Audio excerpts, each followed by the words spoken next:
আপনি কখনো তারাপীঠ গেছেন? যদি না গিয়ে থাকেন তাহলে চলুন আমার সঙ্গে। লম্বা আঁকা বাঁকা সবুজ বনানী ধরে জমির আলোকে সঙ্গী করে বেশ খানিকক্ষণ হাঁটলে চোখে পড়বে তারা মায়ের মন্দির।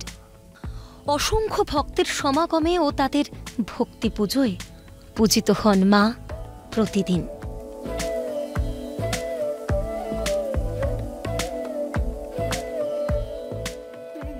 আপনারা মা তারাকে দর্শন করেছেন, কিন্তু কেউ কি মৌলিক্ষা মাকে দর্শন করেছেন?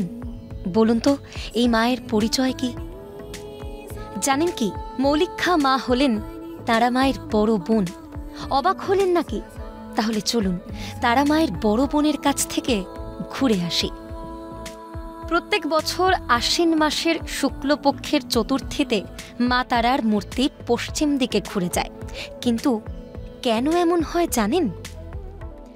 পশ্চিম দিকে আছে মা তারার বড় বোন মৌলিক্ষা মা। তারাপীঠ মন্দির থেকে 20 কিলোমিটার দূরে ঝাড়খণ্ডে মলুটি গ্রামে রয়েছে মৌলিক্ষা মায়ের মন্দির।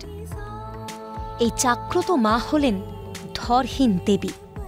এখানে শুধু মায়ের মস্তকের পুজো করা হয়।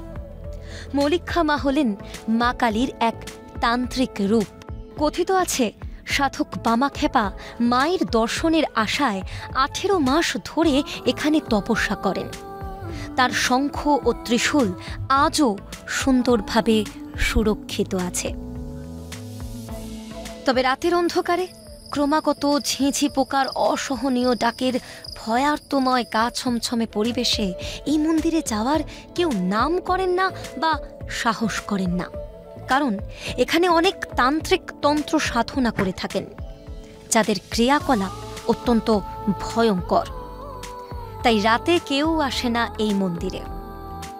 আসুন রোদ ঝলঝলে দিনের আলোয় আর মাকে দর্শন করে মুগ্ধ হয়ে যান। Calcutta television network.